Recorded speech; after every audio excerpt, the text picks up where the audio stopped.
enregistré, mais je Oh resterai. non! Allez, on va y aller. Ok. Bonjour Christelle Lelecaroff. Bonjour. Christelle, vous êtes directrice territoriale chez l'OFI, l'Office français d'immigration et d'intégration. En quelques mots, qu'est-ce que c'est que cet office? Alors, l'OFII est un établissement public, ministère de l'Intérieur, et il existe depuis 45 ans, sous différents noms, hein, d'accord? Depuis 75 ans, pardon. Et nous avons à l'heure actuelle la gestion des différentes procédures d'immigration et d'intégration que nous confient donc les différents gouvernements. On le sait, hein, il n'y a que vraiment les gens qui sont absents de cette planète depuis plusieurs semaines qui ne sont pas au courant. On traverse une grave crise sanitaire.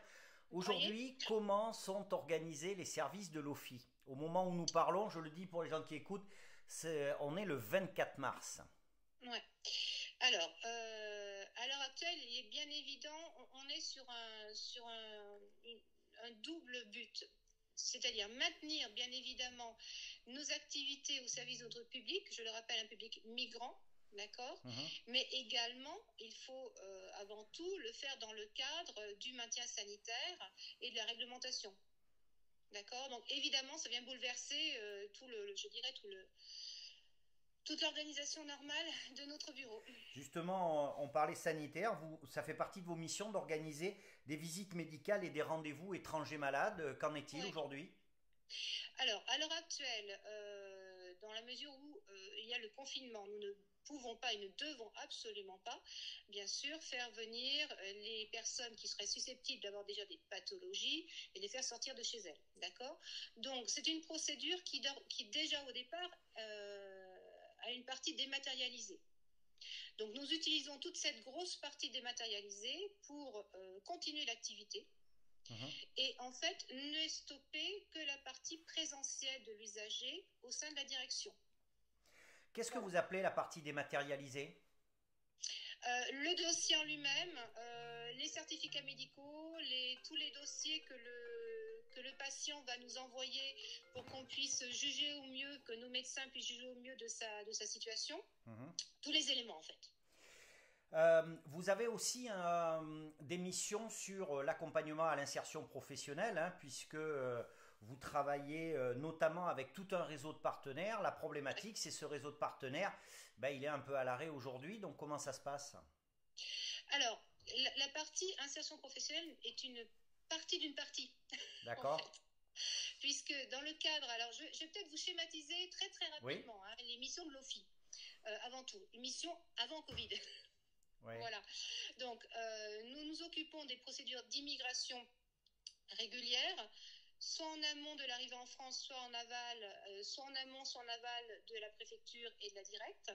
Oui. Nous nous occupons de l'intégration des populations migrantes régulières, intégration qui veut dire intégration républicaine, citoyenne, mais également insertion professionnelle. Ça, c'est le sujet que vous venez de traiter. Nous gérons également tout ce qui est demande d'asile, dans la mesure où nous avons la gestion du premier accueil des demandeurs d'asile et également de la mise en place de ce qu'on appelle les conditions matérielles d'accueil, Mhm. logement, allocation des demandeurs d'asile, suivi des dossiers concrets. Je rappelle que la demande d'asile elle-même, le fond du dossier, est bien géré par l'OFPRA, mais en aucun cas par l'OFI. Nous gérons, je dirais, la vie du demandeur d'asile en France, durant l'attente de la réponse de l'OFPRA. D'accord. D'accord. Nous gérons également, on en a parlé tout à l'heure, les demandes étrangers malades. Oui. Pour ça, j'ai un pôle médical ici qui est assez développé, puisqu'il comprend 8 médecins et 6 infirmières. Oui. Et dernier point, qui n'est pas des moindres d'ailleurs, nous gérons également ce que l'on appelle les retours et insertions. À ne pas confondre, comme on le fait souvent, avec ce que l'on peut penser l'expulsion. Retour et insertion, c'est vraiment la personne effectivement qui doit repartir dans son pays, mais on va procéder avec elle, au pas par pas, à la réinstallation dans son pays et, si possible, si le pays le permet, si on a des accords bilatéraux, en favorisant une création d'entreprise que l'on va subventionner. D'accord. Donc on est loin de l'expulsion, comme on me le dit souvent. D'accord.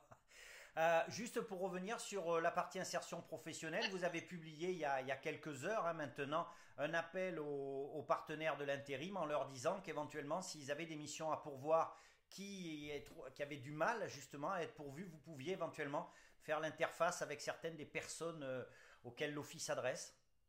Alors justement, dans le parti intégration, nous avons certes la partie citoyenne et vie républicaine, mais également, comme on l'a souligné tout à l'heure, la partie intégration professionnelle. Donc, loin de se substituer absolument pas au Pôle emploi, puisque nous travaillons en vraiment en complète en complémentarité l'un et l'autre. Nous avons un accord cadre aussi avec le Pôle emploi. Et justement, de cet accord cadre, ça nous permet de travailler ensemble et d'avoir lié tout un réseau de partenaires. Il faut savoir que dans le cadre du contrat d'intégration républicain, qui est le premier acte, je dirais, officiel d'intégration que va faire un migrant en France, il y a cette partie, effectivement, aide à l'insertion, où l'OFI va avec ses partenaires, Pôle emploi notamment, mais également les agences d'intérim via le FAFTT ADCO.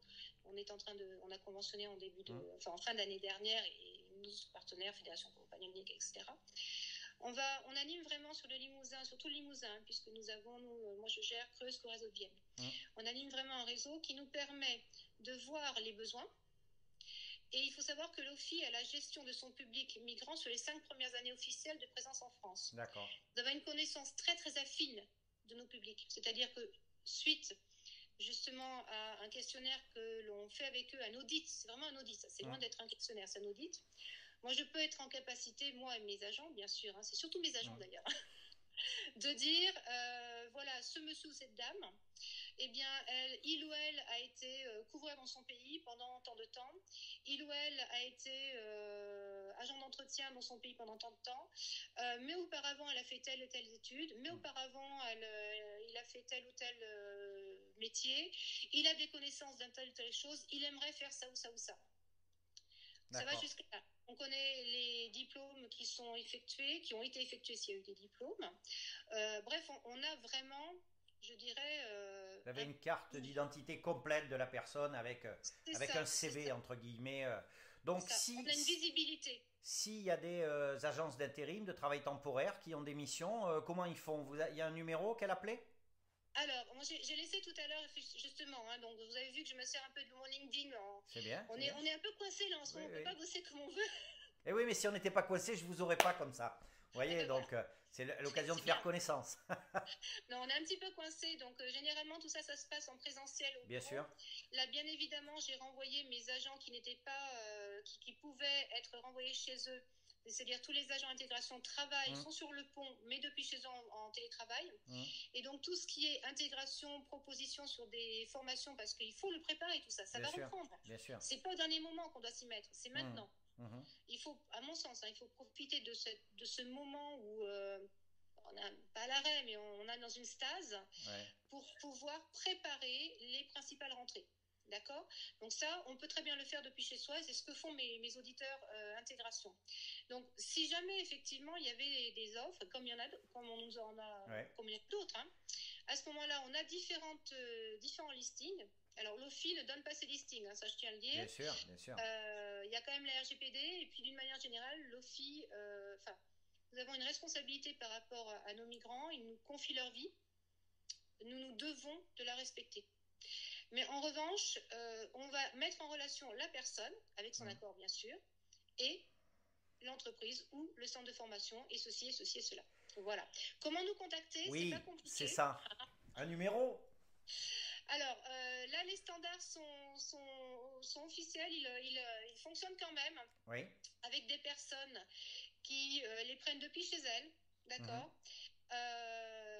Mais principalement par mail, c'est le mieux, parce que ça permet de faire une offre, une demande réelle, complète, et qu'on puisse vraiment, je dirais, voir au cas par cas. Oui, prendre le temps de la traiter. Et alors, ce mail, c'est quoi? DT. Oui. Limoges. Oui. @ofii.fr. D'accord. On le Tout simple. mettra sur le petit bandeau. Christelle, un dernier petit mot. On connaît mieux, moi en tout cas, je connais un peu mieux l'OFI maintenant. J'espère qu'on prendra le temps d'en discuter plus longuement Avec plaisir, quand on sur, pourra. sur une émission de radio. Si vous avez un petit mot à dire à la fois aux personnes étrangères qui sont là, qui vous regardent, et puis à tous les citoyens qui traversent cette période, on l'a compris, vous pensez que cette période-là, elle doit aussi servir à préparer Oui, l'avenir, le futur. oui. Un petit mot pour tout le monde. Un petit mot. Bon, on est coincé pour l'instant, mais il faut préparer l'avenir. Et si tout le monde prépare de son côté, ça va le faire. Voilà. Et ce serait mieux si on essayait de se coordonner aussi quand même un peu. Ça va venir, ça va venir. Merci beaucoup en tout cas. Avec plaisir. Merci de votre intervention. Merci, Kat.